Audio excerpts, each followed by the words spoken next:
2-0, pumped up about that. Found a way to win a couple of football games where we were favorites. So that's kind of been the message to our football team. You know, we split up our season into quarters, and so this game coming up this week is pretty important to us. It's kind of finishing up a little bit on last week's game. Had a couple of injuries in the game. Of course, A.J. Bush injured his hamstring a little bit. We'll kind of see how it goes with him this week. But most of you had a chance to see Edwin Carter's big hit. Great play by him. As good a catch as you'll see. As good a touchdown catch as you'll see, just in general. But a significant knee injury. He will be lost for the rest of the season, unfortunately. Beyond that, we had a couple other guys that went down with minor injuries. Hopefully we'll get some more guys back this week. Some young players stepped up. Of course, M.J. Rivers came in and played well, played good football. You know, whenever a freshman gets a chance to play, especially at the quarterback position, that's tough duty. But he really stepped up. Gave our team a chance to win the football game. Mike Epstein played well on the offensive side of the football. Offensive line, whenever you can run the ball like that, it's pretty good. So did some good things on the offensive side. Defensively, when you take the ball away like that, fourth down stops, you have a chance to win the football game.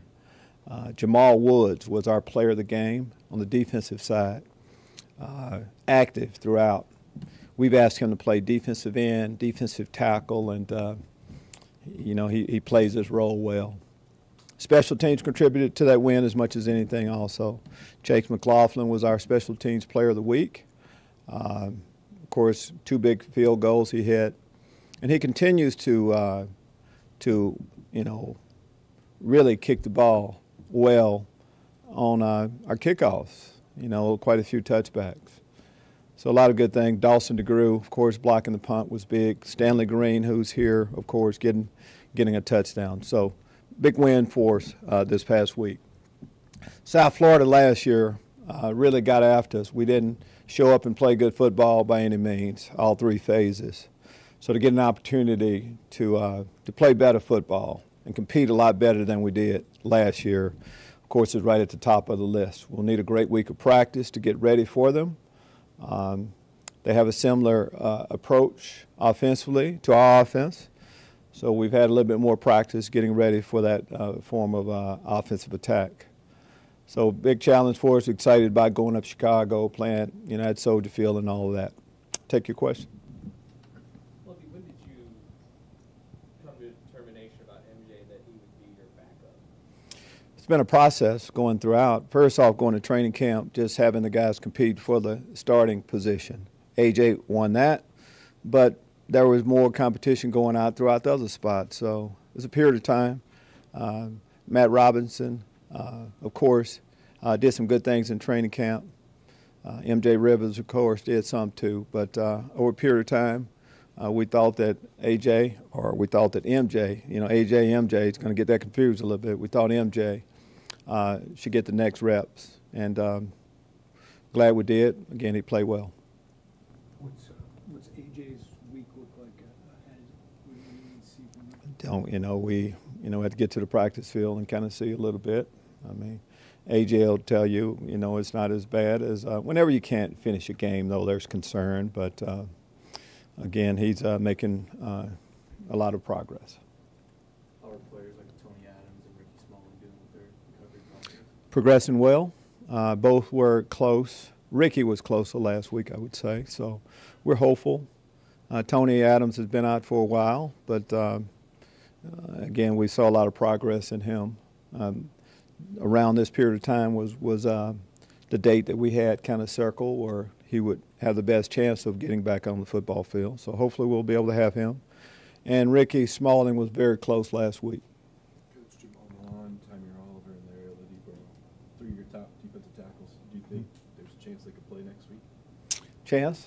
Yes. How close are they? I mean, they're close, and guys, believe me, when we talk about injuries, I'm not, you know, if I knew, I wouldn't tell you then either, for the record. But we really don't know. exactly where they are. They're making progress. They're doing a lot of things. But if they were ready to go this past week, we would have played them. We don't hold guys out. If you're ready to go, you're healthy, we'll play you. And we need, of course, all hands on deck. So, hopefully can't wait to get to the field and see exactly where they are this week. Yeah, is there something that they need to do? Do they need to practice 3 or 4 days this week for you to? They need to practice. They need to start practicing full speed as a general rule. We don't have a rule that you have to practice all days that week. If you're healthy to go Saturday, we'll play you. If we feel comfortable, if you knowing what to do and you can do it. Coach, 2 games, and what have you learned about your team? We finished well. What I've learned is that we haven't played a full game yet, as much as anything. But that's how it goes. You keep showing up, which we'll do. We're seeing progress throughout, and get to a point, hopefully this week where we kind of peak at the right time, starting off right away. So what we learned offensively is that we can move the ball, we can do some things. I think everything we want to be as a football team, we've seen signs of being able to do that once we put everything together. With a true freshman quarterback, you might not know exactly what you'll get till he's in a live game situation, but the way MJ played, does that give you some comfort, if AJ's not, 100%? Yes, it does. I think it's that case for all players. Freshmen, just in general, until you get to that first game, it's a new year every year. But your first action, you have an idea, though. And as you go through practice, that's where you get that idea of how somebody will play based on what they've done. And with MJ, he can throw the ball. That's his background from what he did in high school. Our quarterbacks, we were really excited about all of them. But team-wise, yes, you can't wait to get to see their first action, and you hope that it would go a certain way. And that's, for the most part, how all of our young freshmen have played. A lot of, you mentioned, several of his teammates mentioned his poise, MJ's poise in that game. What did you see maybe from his decision-making? It seemed like he was pretty decisive. If the play was there, he was going to make it or not.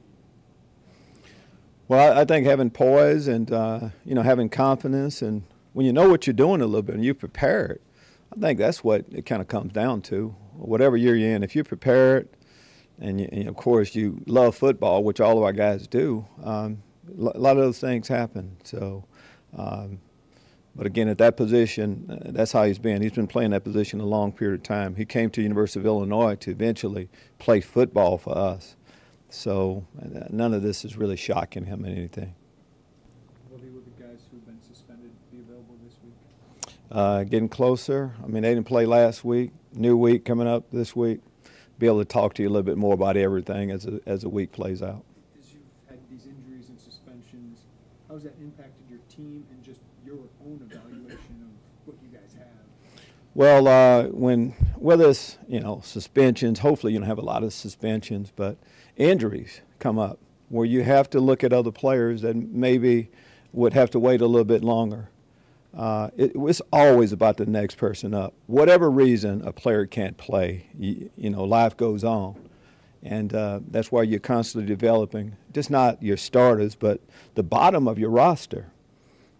Whether it be scholarship players, we've talked about the number of walk-ons that have started for us.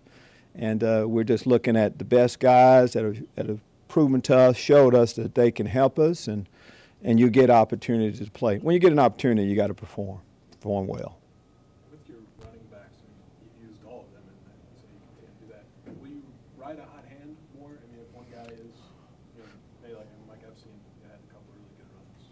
Yes, we will, but say ride a hot hand. We think just going in on who we are, we play multiple running backs. We think they all bring something different to the table, and it's based on what type of game we feel like we need to have, on whether we lean on one a little bit more than other. Other night, of course, Mike had a couple long runs, but going in, that was kind of the plan a little bit too. And that could change by quarter, by game, by week. But just as a general rule, we go in thinking we're going to play all three of our guys. What improvements did you see from Isaiah Gay in week 2? He'll say he played a lot harder. Isaiah, when you're, I know from experience a little bit, when I'm lighter, life seems a whole lot better. When you put on a few pounds, though, I mean, it takes a little get used to. I think he handled that better. You know, we didn't play as many reps, but he played a lot harder. And again, Isaiah Gay is a good football player, and we have to keep the rotation going with him. But we saw improved play. Improved play not from just Isaiah, from our defensive line. Our defensive line played pretty good football this past week. Coach Sidney Brown and Daly Harding both went down. Looks like they got their bell rang a little bit. Are they in the concussion protocol or what? We'll kind of see exactly where everybody is, you know, since we don't talk a whole lot about injuries until a little bit later on. But I just know both. It was a physical football game. A lot of big hits. When you have some big hits like that, some guys go down a little bit. But, you know, we take every precaution and all precautions really with our players. If guys do have an injury or if they're in a concussion protocol, we'll do what we need to do. But we'll see how that plays out. Well, would you discuss the situation with Watkins in terms of the targeting call and the rule, and your feeling about the rule, and what are you doing about it this week when playing in the second half? There's a whole lot of questions in there, Lauren, that I kind of, well, first off, you know, we want the game to be as safe as possible. And, you know, if you lead with your helmet, crown of your helmet, targeting, I mean, can be called. We've seen that play that Cam made over and over again. Didn't necessarily agree with it at the time, but we, of course, when we're in disagreement with some calls, we submit that to our league office, and they give us a ruling on it a little bit. But that's going to stand. And sometimes I think it's hard to avoid some collisions like that, is what I would say. And we teach our guys to sprint tackle and not use their head, to try to put the head to the side, not use the crown of their helmet. All those things we try. Sometimes that's not the case. And, you know, we get punished. So what we're going to do, Cam will miss the first half of this game, and somebody else will step up. He'll be ready to go the second half. Coach, what has Michael Marquez, meant to your team as another walk-on who's worked really hard and he obviously got the chance to start? Just that. Worked hard. Initially, he had a special teams role on our team. And then when you're a young player trying to make your mark, you need a play. And every time you get an opportunity, you need to do well, and we'll find other ways to give you more reps. And that's what's happened with Michael Marquez. Michael plays hard. He's a physical guy. And Mike did some good things in the game. He'll tell you, and Stanley Green, I think, is here too, safety-wise. We had a couple balls get over our head. We can't allow that. We're not set up to give up big plays. We should always be keeping the ball in front of us. But what Michael did, it's always neat to get an interception. We're going to work on Mike's running skill a little bit. And when he gets that close to the end zone, he needs to be able to get it in the end zone. But like everything about him, tough guy, shows up, works hard, all of that. Good for our program. Jamal Woods, the first two games, made a lot of disruptions, pressures. Yes. He had a couple guys in front of him. What have you seen from him or his development? We talk about opportunities. Things happen where some guys are ahead of you, and when you get a chance, you make the most of it. And that's what Jamal has done. Again, we played him at the defensive end position. We played him at tackle. He's lined up a few times at the nose position. He plays hard. I mean, he's one of those in-betweener, a tweener a little bit as far as his size. But, as a third down guy, it's tough duty with his quickness on a bigger guard. But when you play hard like that and you're just kind of nonstop motor, we can find a place for you. And that's how he was in high school. You go down there and talk to, he's from Jameis Winston's old high school, and they talk about him a certain way, and that's exactly who we get each day. Coach, what type of challenge will this USF offense give your defense, and how do you want to see them respond? A lot better than we did last year. It posed a lot of problems. Running the same scheme, different quarterback. Last year, more of an athletic, maybe a run first option at the quarterback position. This year, of course, the quarterback is mobile enough to run, but he would describe himself as a passer that will occasionally run. But the rest of the attack is the same thing, same coaches in place, so we know what we're getting. receiver-wise, I think this is about as good a blocking receiver group as we'll play against. So, big challenge for us in a lot of different ways. What's key against a team that you know is pretty fast? What's key? Us play as fast as we possibly can. Keep the ball in front of you as much as anything. You know, where does speed hurt you? When you can run away. I mean, we're set up. Of course, we have a free safety most of the time, or too deep. Some form of trying to just make them earn it the hard way as much as anything. When you're playing an offense like this, of course, we have a similar tack. Just need to be sound defensively as much as anything. It's about assignment football this week as much as anything, and that's what we'll need to do. Even though Mike played against Kent State last week, it seemed like he kind of, or not last week, but it looked like he kind of truly came back to form last week against Western Illinois. How does it feel to have him coming back and looking like the player he was freshman year? Feels good. You know, we need all, you know, it's about scoring points. And running back wise, when you're a spread offense, you're going to get opportunities. And once we get them to the second level, need to make a few guys miss. But Mike Epstein, as long as he's been healthy around here, has been a good football player. So that's what we're expecting from him. Coach Jordan, during the course of your career, what kind of player, personality-wise, is the best kind of backup quarterback? And does MJ have some of those traits you would look for? Well, the best, through my career, the best, first off, you need a student of the game. Backup quarterback's not going to get a lot of reps. So you need to be able to take mental reps as much as anything. And then just be that glue. Be there to help the guy that's on the field playing, you know, be that coach, you know. So there's and when your name is called upon, though, you need to step up to the plate by your preparation. Again, to me, to prepare as a backup is harder than to prepare as a starter based on those things in a limited amount of reps. And when you're a young player like MJ, to be ready to go like that, and you never really know until a guy plays. It's been some great backup quarterbacks, we assume they were, but they never had to play a lot. But when you have to play, you need to make plays. Well, physically, you talked about his poise, all those things, but physically, what does he bring that challenges defense? Well, his poise, but he can throw the ball. I mean, that's, you know, MJ is would describe himself as, hey, I'm a thrower that will occasionally run. But he can throw the ball as much as anything, and that's what you're looking for. We think he made good decisions, a good game plan, too, on some of the plays. Situation-wise, just based on us talking about a running game and all that, you kind of know what you're going to get on the outside a little bit and need to be able to deliver the ball to our receivers, and he did that. Earlier today, Charlie Strong sort of referred to it as a trap game getting ready for you guys. Is that something that you guys can use to sort of just not rest. It's all we're playing a good opponent this week. No more than that. Don't need bulletin board material, anything like that. This team beat us badly last year, and we're excited about playing this year. What have you seen out of Kendrick Green in his first two starts in the line? Kendrick Green, improved play from week to week. The reason why we put him over there, bigger body, bigger athlete that can move around, tough guy. I think Kendrick, everything you're looking for, great future ahead of him.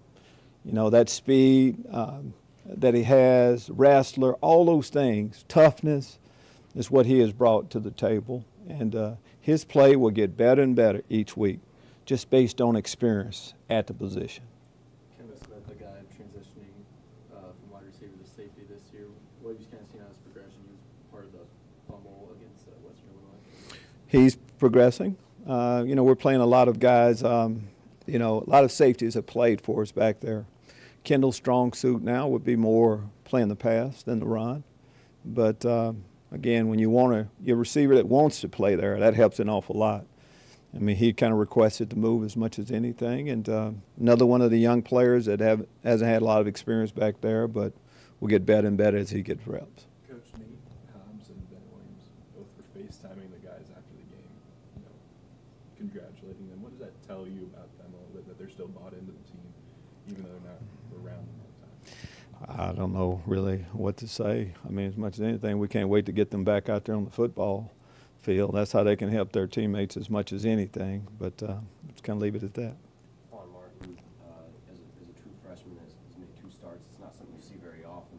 What did you see from him in his progression from week 1 to this past week? He's been impressive, and since he's been on campus, really. all-season workouts. And what we've seen is we would need to see him play. And, when we recruited him, we thought he could play corner, safety. We had a couple of options with him. But he is, he knows what he's doing. He plays hard. He can be a physical player, had a couple of good tackles. Of course, he has an interception right now also. So just really kind of like exact everything that Quan Martin will, it'll be a lot of fun kind of watching him grow. As you can see, we have him out there. We have a lot of confidence in him. And, of course, for all our Florida guys, when they get a chance to play against a team that's close by, it's a special game for you. Dwayne Ware being held out of last week's game, what's just kind of his status heading into this week? They're all getting better. Again, we say that. We haven't practiced yet. We'll get back on the practice field tomorrow morning. We'll be able to, talk a little bit more about where we, how we stand physically. What was kind of bothering him Saturday? He had an injury. Coach, you spend a lot of your time of your career in Chicago at Soldier Field. What kind of feelings going back there this weekend? I've been to Chicago a lot of times since then. Have a little place there, so I mean, it's a big game for us as much as anything. Soldier Field, a lot of history there. Besides that, just excited about getting a chance to play a team that beat us up last week. Anything you think about with special teams, in particular with possible conditions that occur at Soldier Field? No, not really. It's a grass surface. We practice on grass every week, so it's not much. We have wind blowing here, big wind up there. We don't have to adjust an awful lot, really, with the surface, anything like that. And this time of the year, the weather's pretty good, so shouldn't have to adjust an awful lot. Thank you.